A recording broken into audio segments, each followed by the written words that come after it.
झगड़ालू सास चालाक बहू। मंदसौर गांव में कमला और निराली नाम की दो सास बहू रहा करती थी। कमला बेहद ही झगड़ालू किस्म की औरत थी। मेज पर बैठी हुई कमला अपनी बहू पर बड़बड़ा रही थी। अरे बहू रानी, आज की तारीख में मुझ बुढ़िया को चाय पानी मिलेगा भी कि नहीं? एकाएक निराली नाश्ते भरी थाली मेज पर परोसती है। आ गई बहू रानी। अरे ऐसी भी कौन सी बीरबल की खिचड़ी बना रही थी जो इतनी बखत लग गया? आजकल की बहुएं अव्वल दर्जे की फूहड़ हैं। फिर शुरू कर दिया आपने तानेबाजी सासू माँ। जब देखो भोर सवेरे नगाड़े की तरह बजती रहती हैं। महीने के 30 दिन आपकी बेतुकी बातों से मैं तंग आ गई हूँ। हाय हाय हाय बेशरम भला, ये क्या बरसाती बादल की तरह गरज रही है? बहू को सास के सामने इतने ऊंची आवाज में झिझकना शोभा नहीं देता। हमारे दौर में बहू सास के सामने बुत बनी खड़ी रहती थी।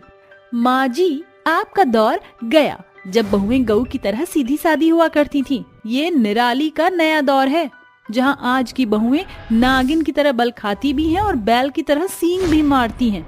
इसलिए जरा बच कर रहना। शातिर बहू अपनी झगड़ालू सास को आईना दिखाकर रसोई घर का रुख कर जाती है और कमला फुफकारती हुई कहती है, बहुत तेवर दिखाने लगी है बहू रानी। अगर समय रहते इस नास पीटी निराली की डोर नहीं खींची तो कहीं ससुराल से सीधा आकाश का सैर सपाटा न करने लगे ये। सारा काम धाम खत्म करके निराली अपने कमरे में जाकर टीवी देखने लगती है। तभी खिड़की पर खड़ी कमला निराली को निहारती हुई कहती है, देखो कैसे आंखें सेक रही है, कुछ कर कमला। कमला सीधे अपने कमरे में जाकर धुले धुलाए कपड़ों के ढेर को जानबूझकर गंदा करके अपनी बहू के आगे पटक देती है। माँ जी, सामने से हटिए, जब देखो मेरे सामने स्टैचू की तरह आकर खड़ी हो जाती हैं। कमला हाथ बढ़ाकर टीवी का बटन बंद करती हुई गुस्से में घुर्राती हुई कहती है, क्यों री बहू, तेरे लिए बस पेट पहाड़ है क्या? रोज रोज बस रसोई घर में काम का निपटारा करके पलंग पर पसर जाती है। अरे ये कपड़े क्या तेरी अम्मा कर धोएंगी? ये कपड़े तो मैंने कल ही धोकर धूप में सुखाए थे। ये बोर्डम बुढ़िया ऐसे बाज नहीं आएगी। जब देखो बहू को परेशान करने का बहाना खोजती है। अभी बताती हूँ इसे। माँ जी, आज मेरी तबीयत बिल्कुल नहीं ठीक है, इसलिए आज कपड़े आप धोइए। हाय री मेरे फूटे करम, यही दिन देखना बच गया था जब बहू के रहते सास कपड़े धोए। माँ जी, मैं इस घर की बहू हूँ, कांताबाई नहीं। और आजकल तो वो भी मुंहफट की तरह बोलती है, इतने पैसे में इतना इंच मिलेगा। हाँ, वैसे भी आप तो घर घर जाकर बोलती फिरती हैं, अभी तो मैं जवान हूँ, बस बहू के सामने ही आपको बुढ़ापा चढ़ जाता है। अरे कभी कभार अपने भी हाथ पांव चला लिया करिए, वरना ऐसा ना हो सोफे पर पड़े पड़े जंग लग जाए। हाँ हाँ बस कर बहू रानी, जा जाकर आराम फरमा। बहू अपने झगड़ालू सास को अपने चालाक चालबाजी से धूल चटाती है और कमला खुद में बुदबुदाती हुई कपड़े धोने बैठ जाती है। राजनीति खेल गई करमजली कामचोर, जाने कैसी लाल बुझक कर बहू पल्ले पड़ी है। हर बार मुझे मात दे जाती है, मगर कमला भी हार मानने वालों में से नहीं है। ऐसे ही समय बीतता है, मगर कमला का कलेश खत्म होने की बजाय और ज्यादा बढ़ता चला जाता है। गुजरते महीनों के मंजर के साथ सर्दियां शुरू हो जाती हैं, जिसे देखकर निराली कहती है, हे भगवान, न्यूज के आंकड़े के हिसाब से इस साल जोरों का जाड़ा होने वाला है। उसमें माँ जी की मक्खरता बिजली बिल बचाने के लिए ना तो पानी गर्म करने देती हैं, ना हीटर जलाकर हाथ सेकने देती हैं। क्या करूं? जल गई दिमाग की बत्ती। यही सलीका है अपनी झगड़ालू सास से बात मनवाने का। सवेरे घड़ी की ओर आंख गड़ाए हुए गुस्से में कमला कुड़कुड़ा रही होती है। घड़ी की सुई 10 पर दस्तक दे चुकी है, बावजूद इसके ये लुगाई अब तक कमरे से बाहर नहीं आई। काफी देर बाद जोहने के बाद कमला अपनी बहू के कमरे में आती है, जहां निराली रजाई ताने बैठी होती है। अरे क्या बात है बहू रानी, आज अनशन करने की ठाणे बैठी है क्या? खाने का वक्त हो चला है, मगर तूने अब तक चाय पानी भी नहीं पिलाया। इतनी काम चोरी करके जहन्नुम में जाएगी क्या? जहन्नुम में जाए मेरे दुश्मन। कृपया अपने कानपुर के किवाड़ खोल कर सुने सासू माँ, बढ़ती बर्फबारी को देखकर आज बहू का काम करने का मूड नहीं है। बस बहू रानी, बहुत हो चुकी तेरी चालाकी। पैरवी पैतरे समझी ना, चुपचाप रसोई में पहुंच जा वरना तेरी हेकड़ी निकाल दूंगी। माँ जी, हाथ तो मेरे भी नहीं बंधे। देखिए सासू माँ, इस सनसनाती सर्दी में मैं ठंडे पानी से बर्तन नहीं मांजने वाली, और बिना बर्तनों के कैसे पकेगा खाना। तो आप मुझे बर्तन धोने के लिए गर्म पानी दीजिए। और उस बर्तनों के गर्म पानी का बिल भरेगा कौन? तेरा ससुर। एक तो ये निगोड़ी पानी बिजली का बिल बढ़ता ही जा रहा है, उस पर तेरे फुहरपन का फंडा। तेरी चालाकी भरी चोचलेबाजी चलने वाली नहीं है। माँ जी, आप खुद तो एक खर भी नहीं उकसाती, सारी काम का बर्डन मुझ पर बहू को झेलना होता है। अगर आपको रजाई में पड़ी पड़ी पका पकाया खाना चाहिए तो मेरी मांगे पूरी कर दीजिए। बहू, तू अपनी सास को ब्लैकमेल कर रही है? हाँ माँ जी, वही समझ लीजिए। मैं जानती हूँ माँ जी कि आपके पास मेरी चुनौती मानने के सिवा कोई चारा नहीं। अब आपके दिमाग के घोड़े तो दौड़ ही रहे होंगे, क्योंकि कमला देवी के भेजे में राहु केतु जो डेरा डाले बैठे हैं।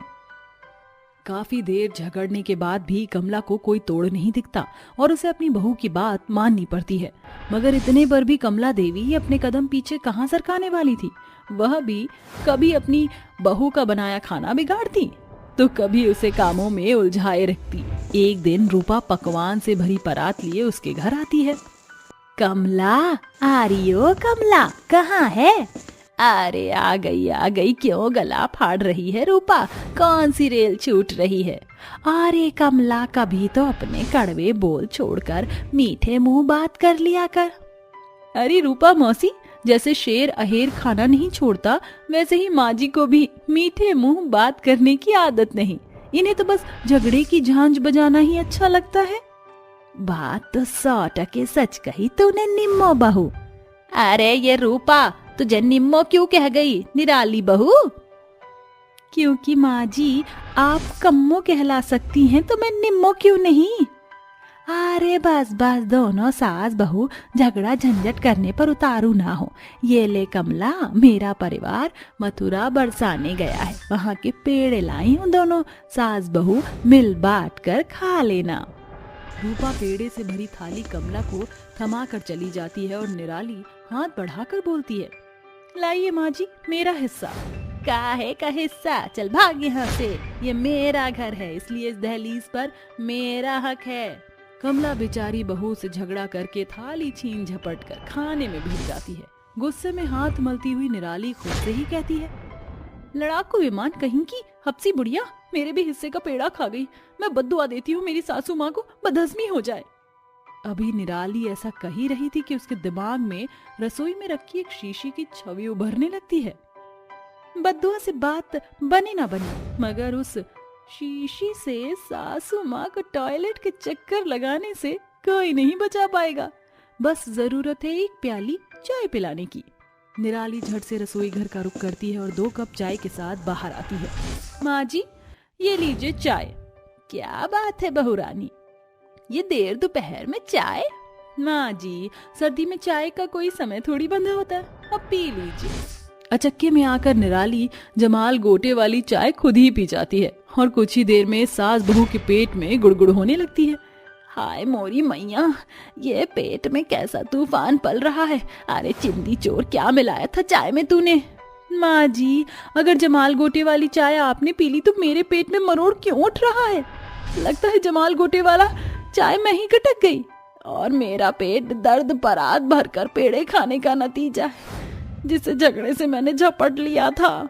फिर क्या था, झगड़ालू सास और चालाक बहू कई दिन तक टॉयलेट के चक्कर लगाती हैं। उस समय न कमला का क्रोध काम आता है न बहू की बुद्धि। तो ये थी हमारी झगड़ालू सास और चालाक बहू की कहानी। एक शहर में कमला नाम की सास रहती थी। उसके 2 बहू बेटे थे। बड़े बेटे मिहिर की शादी सलोनी से हुई थी, जो कि बहुत समझदार और पढ़ी लिखी थी। वहीं छोटे बेटे अक्षय की शादी गांव की पाखी से हुई थी, जिसे ना ही शहर के तौर तरीके का अंदाजा था, न पढ़ी लिखी थी, जिस कारण वो बेहद भोली और मासूम थी। अरे बड़ी बहू, छोटी बहू, जरा इधर आओ। जी माँ जी। बोलिए माँ जी। सुनो, आज कुछ मेहमान आ रहे हैं, इसलिए तुम दोनों बढ़िया सा खाना बना लेना, ठीक है? जी माँ जी। हाँ माँ जी, हम बना लेंगे। पाकी बहू, तुम्हें देखकर लगता नहीं कि तुम सही से कर पाओगी। माँ जी ऐसा मत कहिए, मैं अच्छे से काम करवाऊंगी बड़ी दीदी के साथ। ठीक है, वो तो पता चल जाएगा मुझे।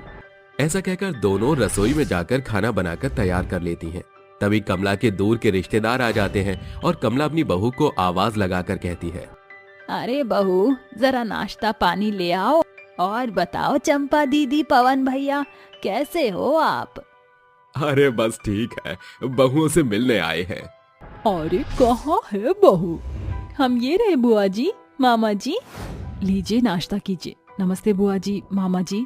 ये कहकर सलोनी वहीं खड़ी हो जाती है। जबकि छोटी बहू उन दोनों के पैर छूती है तो चंपा कहती है, अरे बहू तुझे पता नहीं है क्या कि बड़ों के पैर छूते हैं? तो क्या हुआ बुआ जी, आदर सम्मान तो किया है, चाहे किसी रूप में भी किया हो। ऐसे तो नहीं है कि मैंने आपको कुछ बोला ही ना हो। बहू ये कैसे जवाब दे रही है? माँ जी आजकल के दौर में कोई पैर नहीं छूता है। अरे बहन कोई बात नहीं। अच्छा पाखी, बहू जरा मेरे लिए ठंडा शरबत ले आओ। ठीक है मामा जी, मैं अभी लाती हूँ। हे भगवान, ना जाने अब क्या लेकर आएगी, फ्रिज तो खराब हो गया था कल। ये कहकर पाखी रसोई में जाती है और कहती है, फ्रिज तो कल खराब हो गया था, अब मैं क्या करूं? आइडिया, जब हमें गर्मी लगती है तो हम पंखा करते हैं, तो क्यों ना शरबत को पंखे से ठंडा कर दूं? ऐसा कहकर पाखी शरबत को गिलास में करके एक हाथ से पंखा करते हुए वो पवन को देती है। मामा जी ये लीजिए, शरबत पी लीजिए ठंडा ठंडा। अरे बेटा, ये तू शरबत के गिलास पर ऐसे पंखा क्यों कर रही है? लो दिखा दी इसने अपनी असली हरकत, बेवकूफ वाली। अरे बहू गरम पानी का शरबत बनाकर लाई थी क्या? अरे नहीं माँ जी, गरम पानी से थोड़ी बनाया, वो ठंडा पानी नहीं था तो उसे ठंडा करने के लिए मैं ऐसे पंखा कर रही हूँ। जैसे हमें गर्मी लगती है तो पंखे से ठंडक पहुँचाते हैं ना खुद को, इसलिए किया। ये सुनकर सभी मौजूद व्यक्ति अपने सिर पर हाथ मारकर कहते हैं, हे भगवान, ये कैसी बहू, बेवकूफ बहू पल्ले पड़ गई। हे भगवान, ये कैसी बेवकूफ बहू पल्ले पड़ गई। क्या हुआ माँ जी, अब मैंने क्या कर दिया? मैं तो बहुत समझदार हूँ ना, बर्फ ना होने के बावजूद भी ठंडा शरबत दिया है। बहू बहुत अच्छा शरबत बनाया तुमने, शुक्रिया। कोई बात नहीं बहू, लगता है 2G नेट से भी ज्यादा धीरे तेरा दिमाग चलता है। ये 2G नेट तो नहीं पता मुझे, लेकिन आप मुझसे कोई भी सवाल पूछ लो, मैं बहुत समझदार हूँ, बेवकूफ नहीं हूँ मैं। आज तो ये दोनों मिलकर लंका लगा देंगे, मेरी बेवकूफ बहू आज तो मेरी इज्जत को ताड़ ताड़ करके ही मानेंगी। अच्छा तो पानी में रहने वाले 5 जीव के नाम बताओ। मुझे पता है, पानी के अंदर मेढक रहता है, उसके पापा रहते हैं, उसकी मम्मी भी रहती है और उसके अम्मा बाबा भी रहते हैं, हो गए 5 जीव। मुझे लगता है दीदी सच में ये बहुत पागल है। अरे कमला, फ्री में भी ऐसी बहू लाती तो मिलती नहीं, बड़ी अनोखी बातें करने वाली बहू लेकर आई हो। जी दीदी, बड़ी बेवकूफ है मेरी देवरानी, मुझे इन लोगों को भगाना होगा। माँ जी भी परेशान हो रही हैं। वो बुआ जी, मामा जी, आपको घर नहीं जाना है क्या? अरे बिल्कुल नहीं, हम तो यहाँ पर रहने आए हैं कुछ समय के लिए आप सभी के साथ। अच्छा सलोनी बहू, जरा इधर आना। साइड में जाकर दोनों बोलती हैं, बेटा वो छोटी बहू तो पागल है, उनकी सेवा पानी करेगी तू। इन लोगों को कुछ करके अभी बाहर निकाल, जीना दुश्वार कर देंगे बोल बोल कर। जी माँ जी। तभी दोनों वहाँ जाती हैं और सलोनी कहती है, बुआ जी, मामा जी, आपको पता है कल रात को हमारे घर में भूत घुस गया था और वह यहीं मंडरा रहा था। जिसके मन में लालच होता है ना, वह भूत उसे बहुत मारते हैं। रात में सोते सोते कल माँ जी और मुझे मारा, क्योंकि हमें छोले भटूरे खाने का बहुत लालच था। अगर आपके मन में कोई लालच ना हो तो रुक जाइए, वरना अपनी जान बचाकर भाग जाइए। अरे दीदी, आप ये कैसी बातें कर रहे हो? हमारे घर में कोई भूत? बाकी कुछ बोलती उससे पहले कमला उसे सेब खिला देती है, जिसके बाद वो बोल नहीं पाती। क्या यहाँ भूत है दीदी? हम तो लालच से ही आए थे यहाँ, ताकि कुछ दिन यहाँ रह सके और मजे से खाए पिए। मुझे लगता है हमें जाना चाहिए, कहीं उसकी चपेट में आ गए तो। हाँ पवन, तुम सही कह रहे हो, हमें अभी निकलना चाहिए, रात होने ही वाली है। कमला जी, बच्चों हम चलते हैं, वो क्या है ना, हमें एक जरूरी काम याद आ गया है। हाँ जी, हम जाते हैं। ऐसा कहकर दोनों चले जाते हैं। तभी सलोनी और कमला जोर जोर की हंसती हैं। तभी पाखी कहती है, माँ जी, आपने उन दोनों को ऐसे भेज क्यों दिया? तू बेवकूफ की बेवकूफ रहेगी, समझती कुछ नहीं है, जा जाकर काम कर। जी माँ जी। ऐसे ही अगले दिन सलोनी बहू गद्दे के नीचे से सीधा पेपर देखकर कहती है, अच्छा हुआ जो इस गुड़मोड़े कागज को ठीक करने के लिए मैंने इसे यहाँ रख दिया, अब एकदम कड़क हो गया। अरे वाह, चीजों को कड़क करने के लिए ऐसा कुछ भी होता है। मैं भी कपड़ों को ऐसे करूंगी तो वह सीधे हो जाएंगे। तभी अक्षय कहता है, अरे पाखी, जरा मेरी ये शर्ट कड़क कर दो, मुझे ऑफिस के लिए लेट हो रहा है। जी अभी। तभी पाखी अपने पति की शर्ट को गद्दे के नीचे रख देती है और उस पर बैठकर कहती है, ऐसे बैठूंगी तो जल्दी प्रेस हो जाएगा। अरे कितनी देर हो गई, मेरी शर्ट दो ना, अभी तक प्रेस नहीं की, और ऐसे बैठी क्यों हो, काम नहीं है क्या? अरे आपकी शर्ट को ही तो मैं प्रेस कर रही थी, देखो इस गद्दे के नीचे से अभी कड़क होकर आएगी। पाखी जैसे ही उस शर्ट को गद्दे के नीचे से निकालती है तो वो और गुड़मुड़ हो जाती है, जिसे देखकर अक्षय सिर पर हाथ रखकर कहता है, हे भगवान, जरूर मैंने कुछ कांड किए होंगे जो मुझे तुम जैसी बेवकूफ बीवी मिली। अरे ऐसे कौन शर्ट को प्रेस करता है? अक्षय जी, मैंने दीदी को कागज रखते हुए देखा था, इसलिए आपके शर्ट को भी मैंने ही रख दिया था। अक्षय की आवाज सुनकर घर के बाकी मेंबर भी पाखी की हरकतों को देख लेते हैं और कहते हैं, इसका कुछ नहीं हो सकता, पता नहीं कब समझदारी आएगी इसको। पाखी की बेवकूफी देखकर सभी अपने काम पर लग जाते हैं। बड़ी बहू लैपटॉप चला रही थी तो कमला खुद ही पकौड़े बनाने लगती है। पकौड़े निकालते वक्त उसके हाथ पर गरम तेल आ जाता है और वो चीखती है, अरे राम रे, मर गई रे, हे मोरी मैया, मैं तो जल गई कृष्ण कन्हैया। उसकी आवाज सुनकर दोनों बहुएं उसके पास आती हैं। हे भगवान, ये क्या हो गया माँ जी, आप कैसे जल गई? पानी लाना होगा मुझे। बाप रे बाप माँ जी, आपका पूरा हाथ जल गया। दीदी पानी मत लाइए, इससे माँ जी की छाला पड़ जाएगा, रुकिए। बाकी बेवकूफी वाली बात हमेशा मत किया करो। दीदी मैंने बोला ना, मत कीजिए, छाला पड़ जाएगा पानी से। ऐसा कहकर पाखी फटाफट से कोलगेट का पेस्ट अपने सास के हाथों पर लगा देती है, जिससे 10-15 मिनट में उसे राहत मिलती है। और कमला कहती है, अरे बहू, तू भले ही कितनी भी बेवकूफ हो, पर कुछ बातों में तू समझदार भी है। हमेशा पढ़ी लिखी शहर के लोग ही समझदार नहीं होते, समझी सलोनी बहू। अगर तू सच में मेरे हाथ पर पानी डाल देती तो वह छाला बनकर फूट जाता और महीने भर ठीक नहीं होता मेरा हाथ। लेकिन जो बहू ने किया उससे जलन भी बंद हो गई और डॉक्टर की दवाई से ठीक भी हो जाऊंगी। हर मासूम और ना जानकारी वाला इंसान बेवकूफ नहीं होता, उसे कुछ वक्त लगता है इन सबको समझने में। जी माँ जी, आपने सही कहा। एक बार मेरी मम्मी ने भी पटाखे से पांव जलने पर ऐसा ही उपचार किया था, जो मुझे याद नहीं रहा। पाकी मुझे माफ कर दो, मैं हमेशा तुम्हें बेवकूफ ही बोलती हूँ, लेकिन अब मैं तुम्हें पढ़ाऊंगी जिससे तुम समझदार बनो। कोई बात नहीं दीदी। इस तरह कमला को अपनी दोनों बहू पर फक्र होता है और सलोनी पाखी को घर में ही पढ़ाती लिखाती थी। अरे लाला, ये क्या, जरा तो शर्म करो। एक तो इतना महंगा घी देते हो और ऊपर से तुमने इस घी में दुनिया भर की मिलावट की हुई है। अरे ये क्या बात हुई भला, मैं क्यों घी में मिलावट करूंगा? मुझे तो ये लगता है कि तुम सभी की आंखों में ही मिलावट है, जो मेरे घी में कमी निकालते हो। जरा घी की तरफ तो देखो लाला, तुम्हें ये मिलावटी नहीं लगता? देखो मेरे पास तो यही घी है, अगर तुम्हें चाहिए तो ले लो, वरना मुझे वापस दे दो, क्योंकि मेरे सारे ग्राहक बेचारे इंतजार कर रहे हैं।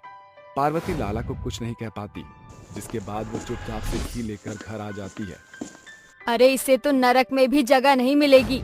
भला लोगों के साथ इतना गलत करेगा तो भगवान इस लाला को कैसे माफ करेगा? अरे भाग्यवान, क्यों परेशान हो रही हो?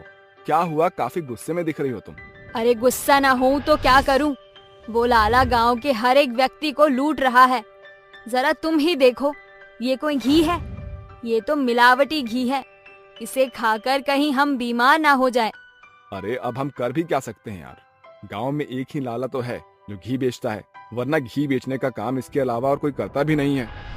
सुरेश के समझाने पर पार्वती समझ जाती है, जिसके बाद वो रोटी बनाकर रोटियों पर घी को लगाती है और अपने पति के साथ साथ अपने बच्चों को भी देती है। गांव के सभी लोग लाला की इस हरकत से बहुत परेशान थे। वहीं दूसरी तरफ गांव में एक गरीब सास बहू भी रहती थी, जो दूध बेचने का काम करती थी। अरे माँ जी, ऐसा कब तक चलता रहेगा? देखिए, घर में राशन का एक दाना तक नहीं है। ऊपर से गौरी जब से बीमार हुई है, वो दूध घी सही से नहीं दे रही है। कम दूध की वजह से पैसे भी सही से नहीं कमा पा रहे हैं। अरे बहू चिंता मत कर, मैंने आज गौरी को दवाई दे दी थी। कल तक गौरी ठीक हो जाएगी, जिसके बाद वो पहले की ही तरह दूध देना शुरू कर देगी। लेकिन माँ जी अभी हम क्या खाएंगे? चिंता मत कर बहू, मैं कुछ जुगाड़ करती हूँ।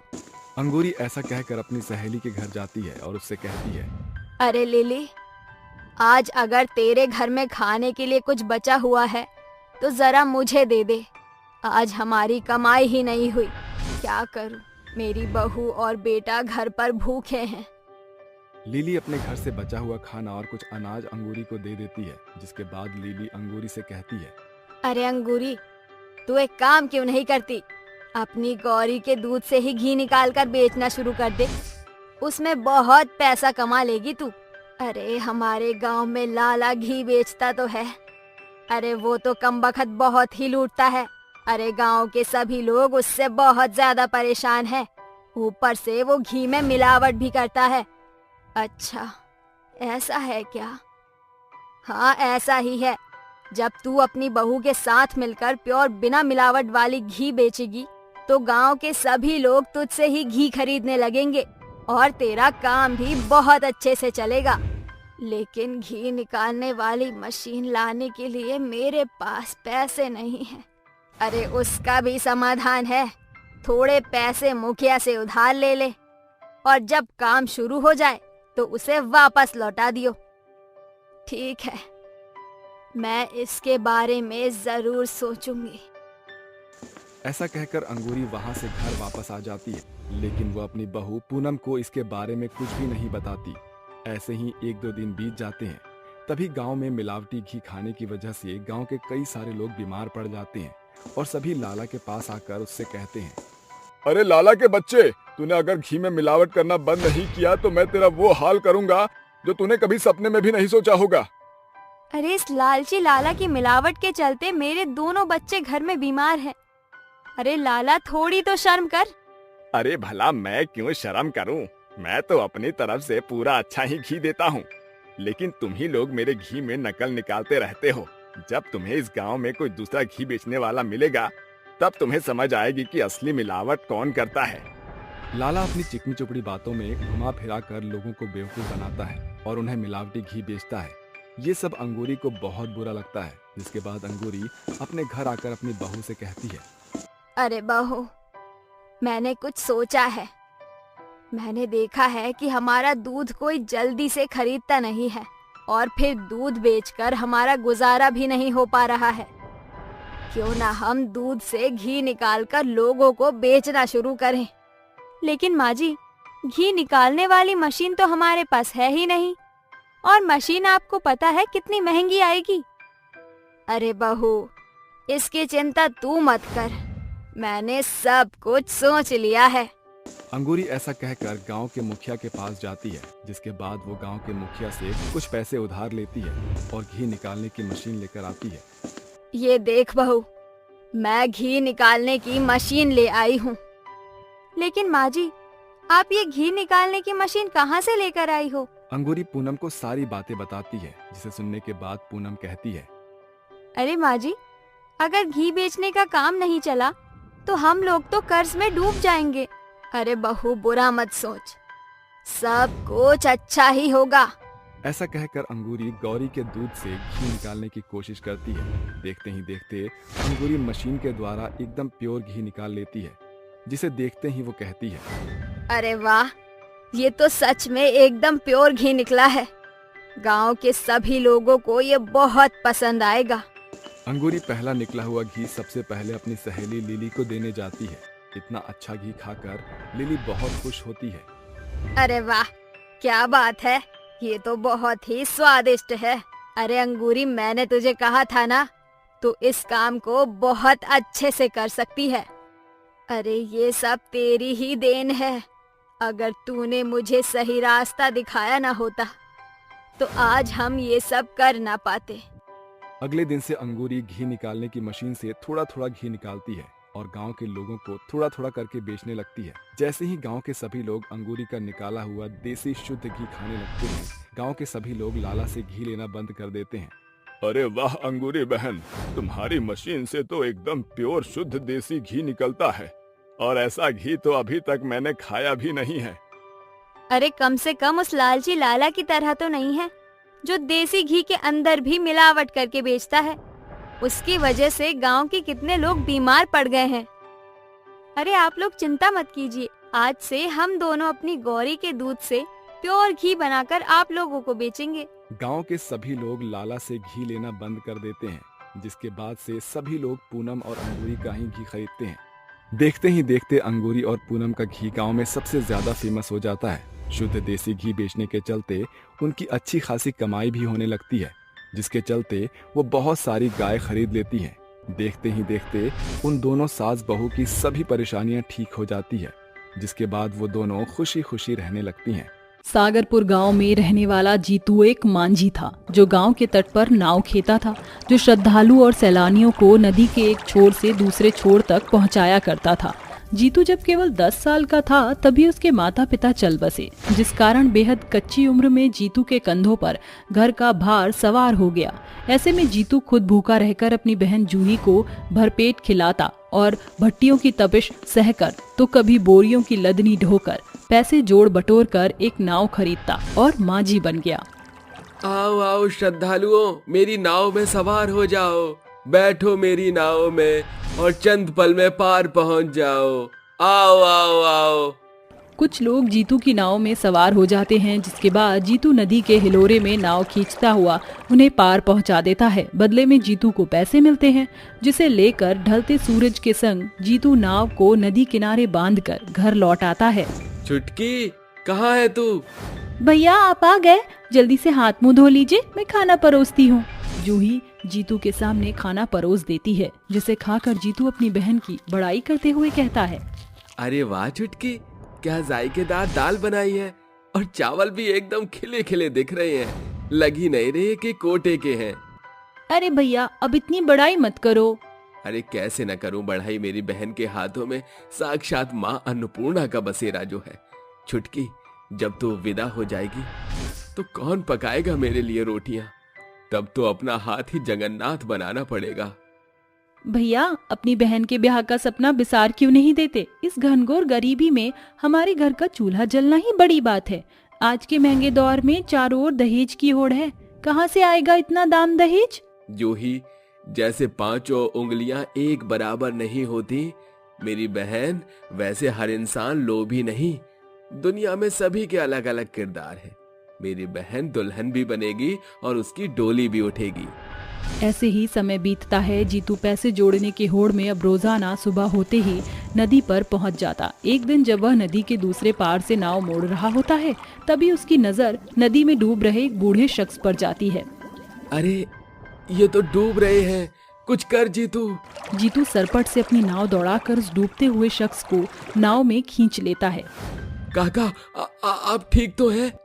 हाँ बेटा, ईश्वर तुम्हारा भला करे।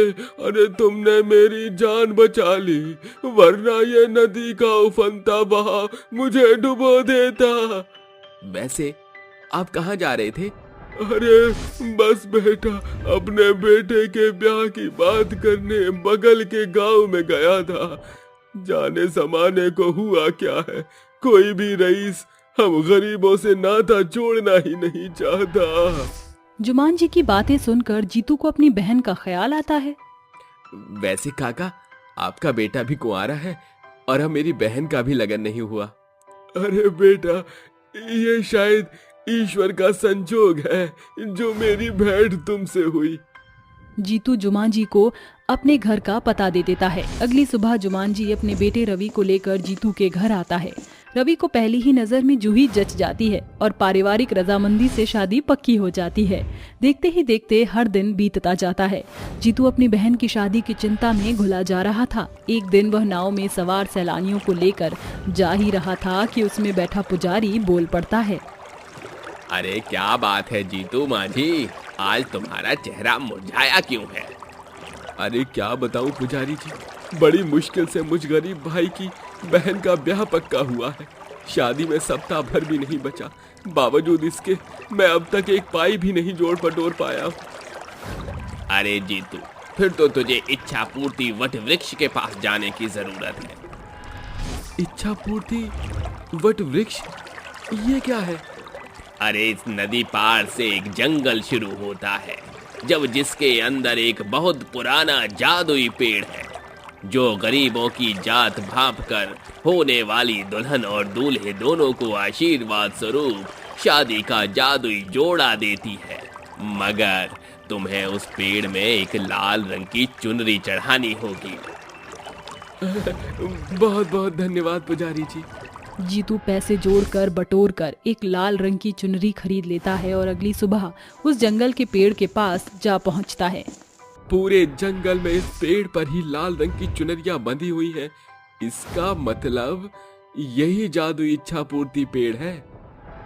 जिस पर जीतू उस पेड़ पर चुनरी बांधता है, पेड़ एक तेजोमय सुनहरी चमक से जुगनू की तरह पूरे जंगल में जल उठता है और उसके साथ पेड़ इंसानी अक्ष कायम करके कहता है, कहो मानव, मैं तुम्हारी क्या मदद कर सकता हूँ? जादुई पेड़, मेरी बहन की शादी होनी है, मुझ गरीब भाई की मदद करो। ये लो, ये दुल्हा और दुल्हन के जादुई जोड़े हैं। ये दुल्हन के मायके और ससुराल दोनों घरों की हर एक कमी घटी को पूरा करेंगे। जीतू उन जादुई जोड़े को लेकर जुमान जी के घर आकर दूल्हे का जोड़ा देते हुए उसे सारी बात बताकर घर आता है। अरे क्या ये शेरवानी सचमुच जादुई है? तो अपना कमाल दिखाओ। जुमान जी के इतना कहते ही जादुई जोड़ा सोने की शेरवानी में बदलकर अपने भीतर से सोने के सिक्कों की भरमार कर देता है। वहीं दूसरी ओर जीतू के घर में भी कुछ ऐसा ही नजारा था। भैया, ये शादी का जोड़ा तो एकदम जिन्न जैसा, जादू जैसा है। देखिए बाबूजी, ये तो सचमुच में जादुई जोड़ा है। हाँ रवि, अब इस गरीब बाप का घर सजेगा और मेरा बेटा दूल्हा बनेगा। इसे ब्याह का सारा साज-बाज पूरा हो जाएगा। एक तरफ जहां जुमान जी के घर में दूल्हे का जोड़ा अपना कौतुक करतब दिखा रहा था, वहीं दूसरी ओर जीतू के घर में पहुंचा दुल्हन का लहंगा भी ऐसा ही कर रहा था। भैया, ये शादी का जोड़ा तो एकदम जिंदगी जादू जैसा है। एक ही पल में सोने के सांचे में ढलकर सैकड़ों सोने के सिक्के बरसा दिए। हाँ जूही, मैं कहता था ना कि तू दुल्हन भी बनेगी और डोली चढ़कर ससुराल भी जाएगी। मेरे पास दुल्हन का जोड़ा तो आ गया, मगर गहने नहीं है। ऐ मेरे जादुई जोड़े, क्या तुम मुझे दुल्हन को गहने मुहैया करवा सकते हो? जूही के इतना कहते ही उसका लाल लहंगे पर एक सुनहरी उत्कर्ष किरण उजागर होकर अपने अंदर से सोने के बारीक बनावट के गढ़े गहनों की बारिश कर देती है। इतने सारे गहने, तुम्हारा शुक्रिया जादुई जोड़े। जादुई दूल्हा दुल्हन के जोड़े की बदौलत दोनों ही गरीब परिवारों में बढ़ चढ़कर ब्याह की तैयारियां हो रही थीं। सांझ की बेला बीतते ही दूल्हा दुल्हन जैसे ही अपना जादुई जोड़ा पहनकर शीशे के सामने खड़े होते हैं, तभी सर से लेकर पांव तक वह एक चमक से भर जाते हैं, जिसके साथ दूल्हा दुल्हन का चेहरा गुलाब की भांति चमकने दमकने लगता है। ये मेरी शादी की शेरवानी जुगनू के जैसे चमक कैसे रही है? शायद ये जादुई जोड़े का एक और नया गुण है। शुक्रिया मेरे जादुई जोड़े, मैं जानती हूँ कि मेरे चेहरे का निखार तुम्हारी दैव्य देन है। आज मैं तुम्हारे बदौलत ही दुल्हन बनी हूँ। कुछ ही देर में जुमान जी अपने बेटे की बारात लेकर जीतू के घर आता है, जहाँ पूरे गांव देहात की नजर दूल्हे और उसके जादुई जोड़े पर गड़ी हुई थी। तभी जूही भी दुल्हन का जादुई जोड़ा पहने मंडप में आ जाती है। उस पल दूल्हे दुल्हन की छवि से मंडप मानो ध्रुव तारे की तरह प्रकाशमान हो चुका था। अग्नि के साथ फेरों के साथ रवि और जूही जीवन साथी बन जाते हैं और विदाई की बेला पर जूही अपने भाई के साथ भीतर आकर कहती है, क्या हुआ मेरी बहन, तू भीतर क्यों आई है? भैया, आपने तो अपना फर्ज अदा कर दिया, अब इस बहन की बारी है। ऐ मेरे जादुई जोड़े, मेरे भाई की झोली सोने से भर दो। जूही के ऐसा कहते ही जादुई जोड़े की शक्ति जागृत हो जाती है और लहंगे के छोर से खूब सारे सोने के सिक्के जीतू की झोली में समा जाते हैं, जिसके बाद जीतू भीगी आंखों के साथ अपनी बहन को विदाई देता है। आज दुल्हन और दूल्हे का जादुई जोड़ा जुमान जी के घर में है, जिससे वह गरीब दुल्हन और दूल्हे की मदद करने में बढ़ चढ़कर हाथ बढ़ाते हैं। एक बेहद खतरनाक भूतिया आदमी एक आदमी के पैर घसीटते हुए लाता है और कहता है, चल अपनी प्यास मिटा इस भूतिया हैंडपंप के पानी। मुझे छोड़ दो, मुझे जाने दो, मैंने तुम्हारा कुछ नहीं बिगाड़ा, मुझे ये पानी नहीं पीना। मैंने बोला ना, इस पानी को पी तो मतलब पी, वरना तेरी जान ले लूंगा। मैं पीता हूँ, मैं पीता हूँ। तभी वो भूत उस हैंडपंप को चलाता है और रमन नाम का लड़का उस भूतिया पानी को पी लेता है, जिसके बाद उसके शरीर में कुछ बदलाव आते हैं। वह चीखता है और उन्हीं के जैसा रूप धारण कर लेता है। तभी वो भूत कहता है, आखिर इसको भी मैंने ऐसा बना ही दिया। अब बारी है गांव के और लोगों की। जाओ, जैसे मैं तुम्हें लेकर आया था ऐसे ही गांव के और भी लोगों को इस भूतिया हैंडपंप पर लेकर आओ और पानी पिलाओ। हुजूर का आदेश है ये। ठीक है, मैं लेकर आता हूँ। आखिर यह भूत कौन था जिसने उस भूतिया हैंडपंप का पानी पिलाकर उसे अपने जैसा बना लिया? आखिर यह ऐसा क्यों कर रहे थे? ये जानने के लिए हमें 3-4 दिन पीछे जाना होगा, जहाँ एक पति पत्नी मानव और सुधा कुशल मंगल रह रहे थे। सुबह होती है और सुधा अपने पति को चाय देकर बोलती है, अजी सुनते क्यों नहीं हो? कितनी देर से आपको बुला रही हूँ, चाय क्यों नहीं पी रहे हो? तुम्हें दिखाई नहीं देता मैं अखबार पढ़ रहा हूँ? तो चाय पीकर भी अखबार पढ़ सकते हो। मैं बार बार चाय गर्म नहीं करूंगी। अच्छा, सुबह सुबह तुम्हारी धमकियां भी चालू हो गई। अब तुम मेरी भी सुन लो। मैं तुम्हारा पति हूँ और तुम्हें मेरी सारी बात माननी होगी। बस यही बाकी रह गया था। अरे ऐसे ही तो सारे पति अपनी पत्नियों का सुबह गुड मॉर्निंग करते हैं, ताकि वह बेचारी रात तक उनका खाना पीना बर्तन भांडे का काम करे। हे भगवान, आपने एक ऐसा पति दे दिया। दूसरों के पति अपनी पत्नियों को अच्छा गिफ्ट लाकर खुश करते हैं, और ये छोड़ो। तुम्हारा इमोशनल ड्रामा खत्म हो गया हो तो मैं तुम्हारे हाथ की बनी चाय पी ली। नहीं पढ़ना मुझे अखबार। बेचारी और अबला नारी बनने का ड्रामा मत किया करो। तुम तो चुप ही रहो, ज्यादा बोले तो मायके चली जाऊंगी। ये तुमने कैसे बोल दिया? अगर ऐसा होगा तो मैं खुश हो जाऊंगा, पर मैं जानता हूँ तुम मेरी छाती पर ही मूंग दलोगी। देखा देखा कैसे खुश हो गए मेरी मायके जाने की बात से। पर कान खोलकर सुन लो, मैं तो मायके नहीं जाने वाली। जानता हूँ चुड़ैल। तुम्हारी हिम्मत कैसे हुई मुझे चुड़ैल बोलने की? थोड़ी सी शक्ल के दिखने वाले भूत। चुड़ैल हो तो चुड़ैल बोलूंगा, और तुम मुझे ऐसे नहीं बोल सकती। काफी सुंदर शक्ल है मेरी, दिखाऊं? अरे जाओ जाओ, तुमसे तो ज्यादा सुंदर मैं हूँ, ये देखो। ऐसा कहकर दोनों अपने असली रूप में आ जाते हैं और एक दूसरे के बाल पकड़कर खींचने लगते हैं, तो कभी तकिए से एक दूसरे को मारते हैं। आखिर तुम अपनी लाइन पर आ ही गए ना? हाँ, आऊंगा ही। अब देखो, चूहे बिल्ली की तरह मुझसे लड़ाई लड़ती रहती हो और खून चूसती रहती हो। अरे ठीक से काम भी कर लिया करो। भूलो मत, मैं तुम्हारा पति हूँ। तो क्या आरती उतारू तुम्हारी? दोनों बात और हाथ दोनों से लड़ रहे थे। तभी उनके घर पर कोई दस्तक देता है। तभी वह दोनों अपने इंसानी रूप में आकर दरवाजा खोलते हैं, जहाँ पड़ोसन संपदा आई थी। अरे संपदा जी, आप? भला आपका कैसे आना हुआ सुबह सुबह? अजी सुधा जी, क्या है ना, मैंने नाश्ते में पकौड़े और चिकन तंदूरी बनाई थी, तो बस मैं वही आपको देने आई हूँ। क्या है ना, मेरे पति को बहुत पसंद है। आप कितनी अच्छी हो जो अपने पति का ख्याल रखती है, और एक मेरी बीवी है जो कुछ नहीं बनाती मेरे लिए। क्या बोला तुमने? ये कहकर सुधा मानव के पेट में कोहनी मारती है। पागल हो गई हो तुम क्या? अरे आप दोनों का हो गया हो तो ये ले लीजिए, मेरे पति बुला रहे हैं। और हाँ, मुझे आपके हैंडपंप से पानी भरना था। जी जी ले लीजिए, चाहे तो रात में ले लीजिए। ये कहकर वो उनके हैंडपंप से पानी लेकर चली जाती है और दोनों अंदर आकर उस चिकन तंदूरी पर भूखे भेड़िए की तरह टूट पड़ते हैं और अजीब तरह से खाते हैं। आहा, कितना अच्छा खाना बनाया है उन्होंने। ज्यादा तो पड़ोसन की तारीफ करने की जरूरत नहीं है। अरे मेरा मतलब कि कितने दिनों बाद नॉन वेज खाया है। तुम जानती हो ना, रात को हमें अपना काम करना है। हाँ जानती हूँ, आज हमें बहुत सारे लोगों का शिकार करना है, तो तैयार हो तुम? हाँ मैं तैयार हूँ। ये कहते ही दोनों रात होने का इंतजार करते हैं और रात के 12 बजते ही अपने भूतिया रूप में आकर अपने आंगन में लगे हैंडपंप को प्यार से सहलाते हुए कहते हैं, मेरे प्यारे खूनी हैंडपंप, तुम्हें लोगों को अपना खून जैसा पानी पिलाकर हमारी तरह बनाना है। तो चलो शिकार को पकड़ने चलते हैं। ये बोलते दोनों भूतिया पति पत्नी गांव में सोते हुए शख्स को यूं ही उठाकर ले आते हैं, जिसके बाद वह कहता है, अरे मैं यहाँ पर कहाँ से आ गया? अरे नींद में चलकर आ गया। प्यास लग रही है, पानी पी लेता हूँ इसी हैंडपंप से।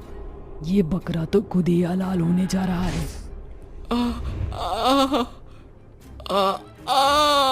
मारूंगा मारूंगा, सबको मार डालूंगा। अब तुम हमारी तरह बन चुके हो। जाओ, जाकर इस हैंडपंप पर गांव के लोगों को लेकर आओ, चाहे किसी तरह भी लाना पड़े। लाओ और इस भूतिया हैंडपंप का खूनी पानी पिलाओ। जी हुजूर। जाओ 2-4 लोगों को लेकर आओ। ये कहते ही रवि गांव में जाकर सोते हुए लोगों को उठाकर ले आता है और हैंडपंप पर लाकर खूनी पानी पिलाकर उन्हें अपने जैसा बना देता है। तभी वह सब लोग भी उसी तरह गांव में जाकर लोगों को पकड़कर लाते हैं और खूनी पानी पिलाते हैं। इतनी देर में सुबह हो जाती है और दोनों भूतिया पति पत्नी इंसानी रूप में आकर इंसान की तरह रहने लगते हैं। फिर से रात होने पर दोनों भूतिया पति पत्नी अपने खूनी हैंडपंप पर गांव के लोगों को ला ला कर उन्हें अपने जैसा बनाए जा रहे थे। वक्त बीतता है, भूतिया पति पत्नी का जुल्म लोगों पर रुकता नहीं है। धीरे धीरे करके गांव सुनसान हो रहा था। तभी गांव में कुछ लोगों ने कहा, आखिर गांव के लोग एक एक करके कहाँ गायब हो रहे हैं? मेरी बहन और उसका पति भी रातों रात गायब हो गए थे। हमें कुछ करना होगा, वरना कुछ ही घंटों में ये गांव शमशान बन जाएगा। ये सब पता करने के लिए हमें रात को निगरानी करनी होगी और तांत्रिक बाबा से भी बात करनी होगी। तुम ठीक कहते हो। रात के 12 बज जाते हैं। अनिल और उसके बाकी साथी भी कुछ हरकत होने का इंतजार कर रहे थे कि वह भूतिया पति पत्नी और इसकी पलटन दूसरे लोगों को घसीटते हुए अपने भूतिया हैंडपंप पर ले जाकर खूनी पानी पिलाकर अपने जैसा बना लेते हैं। इनका पीछा करते हुए अनिल और शीतल बाकी लोगों के साथ पहुंच जाते हैं और कहते हैं, अच्छा तो तुम दोनों हो वो भूतिया पति पत्नी जिसने हमारे गांव के आधे लोगों को इस भूतिया हैंडपंप का पानी पिलाकर अपने जैसा बना दिया है। हाँ, हम ही हैं। कोई शक कर लिया हमारा पीछा?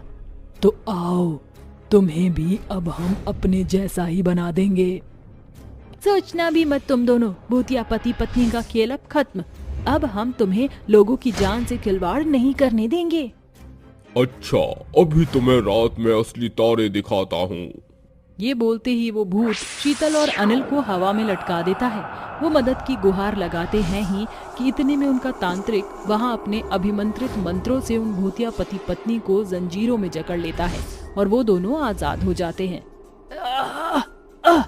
किसने बांधा है हमें? छोड़ो। लगता है उन्होंने हमारे लिए यहाँ कोई जाल बिछाया है।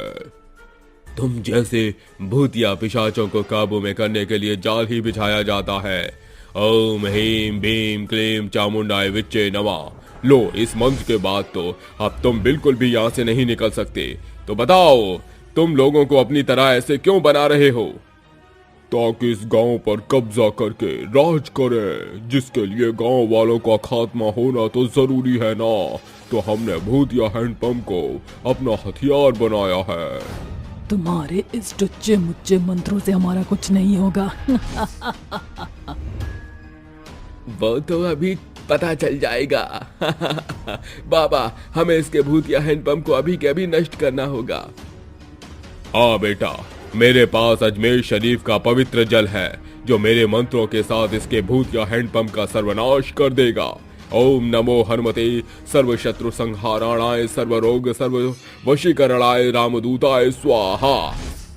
मंत्र बोलते ही तांत्रिक वह पवित्र जल उस हैंडपंप पर डाल देता है, जिसके बाद खुद ब खुद वह जलने लगता है। साथ ही भूत और चुड़ैल भी जलकर तड़पते हुए मर जाते हैं और गांव वाले बेखौफ अपनी जिंदगी में खुशी खुशी रहने लगते हैं।